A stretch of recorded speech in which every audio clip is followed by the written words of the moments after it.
All the action packed in 180 minutes. Power Breakfast with Tessa Dooms. Weekdays 6 to 9 a.m.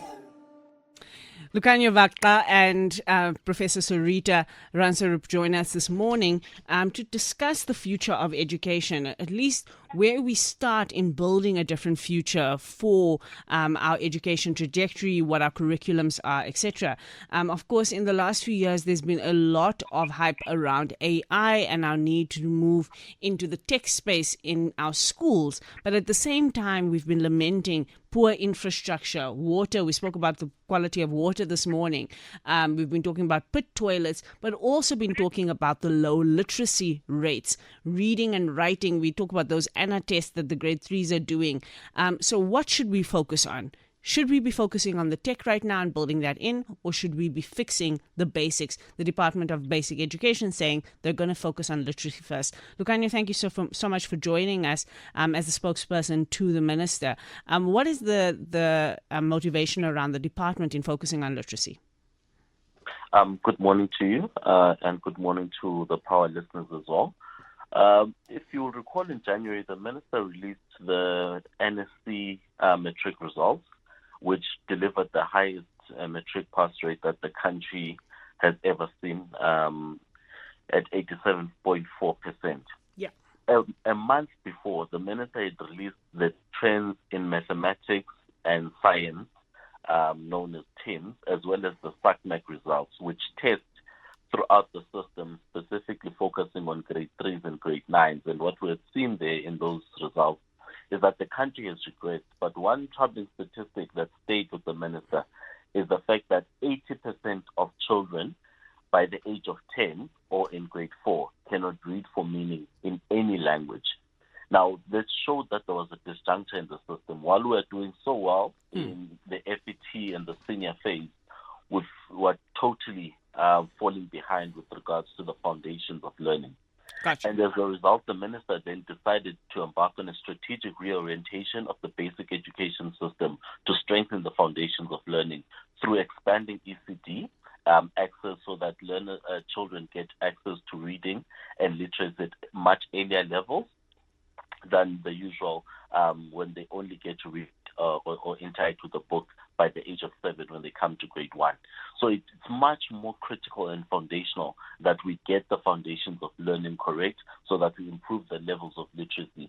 What the minister then says is that the later years would then take care of themselves because we've gotten the foundations correct, and that's what this country has been missing. All right. Prof. Ramsaroop, I want to bring you in here. You are the Associate Professor and Vice Dean of Research and Innovation at the University of Johannesburg. You've worked in the robotics field, even in the education sector in rural areas.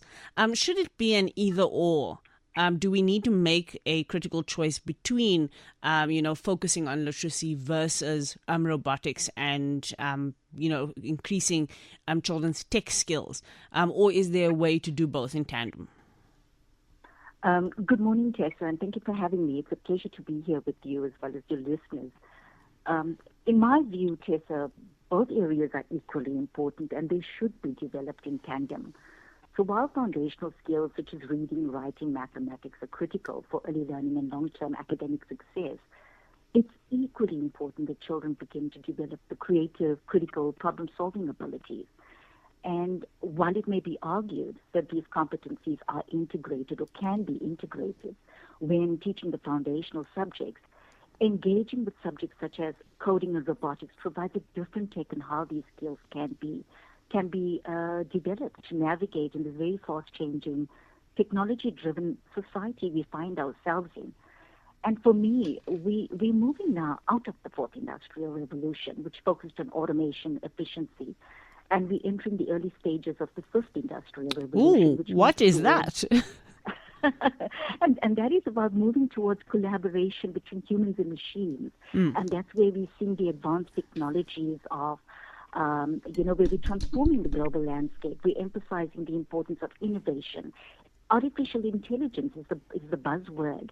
Robotics and other advanced technologies. And this requires us to rethink our educational priorities. We cannot have our children being left behind. Sure. And our education systems must prepare our learners, not just to consume knowledge, but to create it. And what the ideal space to start doing this is in the early years. And I hear the minister's spokesperson in why we need to focus on the foundational skills, and that the curriculum could probably be inundated, but we can do both together. We've seen it in our project that I worked with the University of Helsinki on how the two can work hand in hand, and the learnings that came out from these children were amazing. Lukhanyo, this question about either or, is this a matter of resourcing? Is it a matter of skills? Because I know that the things that the Prof is talking about would require teacher training, for example. It would require upskilling. It would require potentially technology and etc. And those are the kind of conversations I've heard around these issues. Is the department's decision based on wanting to streamline and focus, or is it based on constraints like resources? So it's a matter of two things. It's a matter of strategy and it's also a matter of resources. In terms of strategy, once you think everything is a priority, then nothing is a priority. We must have a clear set of priorities that we're going to pursue for the 7th administration. And those set of priorities must be evidence-based, informed by the data. And the data that I gave you showed that we have a weakness within our system in the foundations of learning. And that's why in terms of strategy then, the focus must be in strengthening that. And there are a set of things that we're then going to focus on to improve literacy levels. And I've given them to you. It's early childhood development. It's mother tongue-based bilingual education. It's improving the number of teachers that we have in terms of the norms and standards allocated to the earlier grades of foundations of learning. So unfortunately, one of the things that you do for a strategy to be successful is to ensure that you have clear priorities and you don't make everything a priority. That's the first one. The second one is that we exist in a severely constrained fiscal environment. Resources are very hard to come by.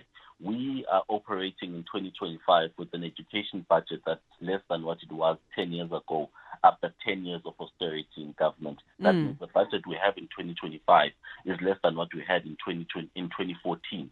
And the number of learners have increased in that time frame. So the resources are limited, and the way in which we must prioritize them is that we must be brutal and precise in how we prioritize those resources.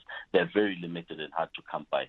But I don't want you or the listeners to have an impression that we are abandoning coding and robotics in our systems. We are mobilizing the private sector to assist us with other areas that we have not seen them as key priorities, but we're also investing our resources there. For example, the minister last year opened a robotics center in a township school in Nelson Mandela Bay. Again, she will be participating now in July in opening a robotics center again that is private sector funded, both of those.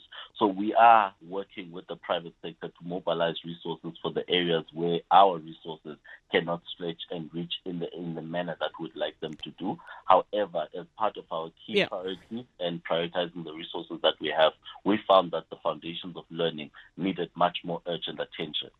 Prof, if I could put you on the spot, if you were the Minister of Basic Education, what would you do to enable both of those things to happen at the same time? I hear the previous, resources are huge. It is hugely problematic. It requires investments in tablets. It requires investments in specific robotic kits. And if I were the minister, what I would do is invest at least 10 tablets and maybe 2 or 3 robotic kits in his school, and look at how 1 or 2 teachers could be trained to integrate it into the current curriculum.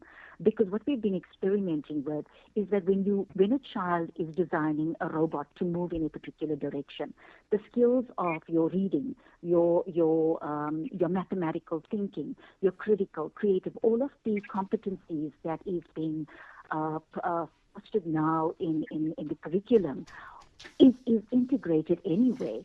But we should be able to try and see how can we balance both, because we can't have, this is the age where the children, we can harness the way children learn, the brain is able to absorb so quickly. Our children were able to teach our teachers. They Right. were learning faster than teachers. It took us about over a year to get our teachers on board. But with the children, it just took us a few months, and they were actually sprinting along. And they were learning, but they were having fun. And I think for keeping our children in classrooms in a very traditional mode, whereby the teacher is the facilitator, here the children were actually pushing forward with knowledge. We're able to generate knowledge. Sure. So we're no longer consumers. And I think if we can find a fine balance in how we can do this, it could work, but we need to bring in the private sector. I think it's And I think that's where the department definitely agrees, Prof.